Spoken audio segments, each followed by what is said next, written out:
The detective has finally found the warehouse. The music stops. A door opens. And at that exact moment, you check your phone. You look away for 8 seconds.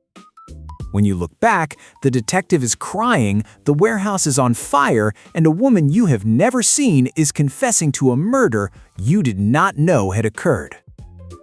So you ask the person beside you, "Who is she?" She is the main character, Kevin. She has been on screen for 94 minutes. You blame the film. Too slow. Too complicated. Nothing is happening. But something is happening. Your attention is being pulled between a story designed to unfold over 2 hours and a machine designed to offer something new every few seconds. And the phone does not need to be more interesting than the film. It only needs to be easier. Chapter 1. You are not multitasking. The first problem is the word multitasking. It makes the whole operation sound impressive. Film. Message. Film. Weather. Film. Someone's holiday breakfast. Look at you, running mission control. But when both activities need thought, your brain is usually not processing them deeply at the same time. It is switching. Technically, you are not doing 2 things at once. You are doing 2 things badly in rapid rotation. A treasured human speciality. Decades of task-switching research show that changing tasks has a cost. Your brain must stop prioritizing one set of information, activate another, and then rebuild the first when you return. For a simple task, that cost may be small. But a film is not one simple task. You are tracking faces, motives, dialogue, locations, emotional changes, and the suspicious uncle who definitely knows more than he is saying. Then your phone asks whether you would like to watch a dog refuse to enter a kitchen. Obviously, this requires immediate national attention. Each switch is brief. The damage is cumulative. Chapter 2. The film exists inside your head. A film does not arrive in your mind fully assembled. Your brain builds it. This person remembers that person. That glance contradicts the dialogue. The key on the table matters because 40 minutes ago someone said the basement was locked. Psychologists call deep absorption in a story narrative transportation. It depends on focused attention, mental imagery, and emotional involvement. You stop merely seeing actors on a screen and begin inhabiting the world with them. The phone breaks that construction. You reply to a message, glance at a headline, return to the film, and now your brain must reload the people, the place, the mood, and the question the scene was answering. Except you may have missed the answer. So the film becomes harder to follow. And because it is harder to follow, it becomes less rewarding. And because it is less rewarding, you check your phone again. An elegant system. First, sabotage the film. Then punish it for underperforming. The phone does not merely interrupt your enjoyment. The interruption manufactures the boredom that justifies the next interruption. Chapter 3. Your hand has learned the route. Sometimes you do not decide to check. You discover that you already are. Researchers studying smartphone behavior have described brief, repetitive inspections as checking habits. The behavior becomes tied to cues. A pause in conversation. A difficult thought. A quiet scene. The phone lying beside your hand like a tiny emergency exit from having one experience at a time. The hand denies all responsibility. It claims the thumb acted alone and requests legal representation. The reward is not always something wonderful. Usually, it is nothing. An advert, an email, a message saying, "Okay." But the possibility matters. Reward learning research shows that uncertain outcomes can be powerful teachers. Maybe there is news. Maybe someone replied. Maybe the internet has finally produced an opinion you have not already heard 12 times. And no, dopamine is not simply the pleasure chemical. It is involved in learning, motivation, and differences between what was expected and what arrived.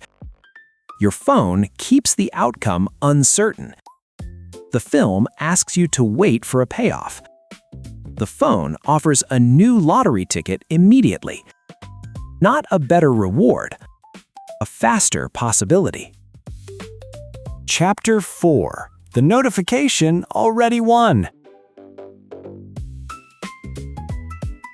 Perhaps you are disciplined. You hear the notification, but you do not touch the phone. Excellent. Unfortunately, the notification may still have taken something. An experiment published in 2015 found that receiving a phone notification disrupted performance on an attention-demanding task even when participants did not interact with the device. The ping creates a question. Who was that? Is it important? Has someone finally apologized? No, but the brain would like the evidence. The message is almost certainly administrative rubbish. Nevertheless, the court has ordered a full investigation. And if you do open it, the interruption may continue after the phone goes down. Research on task switching calls this attention residue. Part of your mind remains with the unfinished message, argument, or alarming headline while your eyes have technically returned to the film. You are watching the actor. You are also composing a reply and wondering whether fine means fine. It has never meant fine. Your eyes came back. Your attention did not arrive with them. Chapter 5. Why the quiet scenes lose.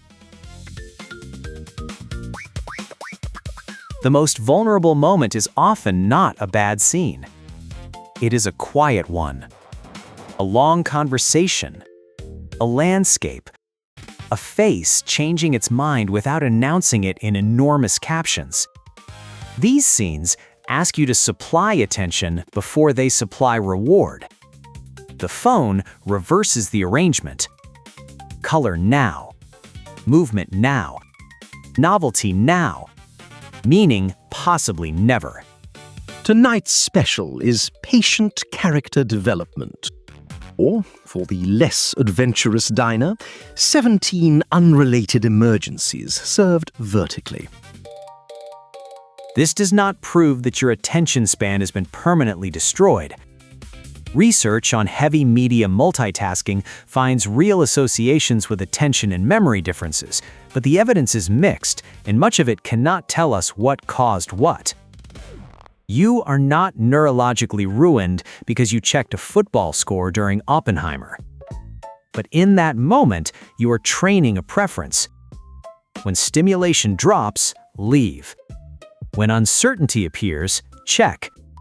When a story asks for patience, request another story.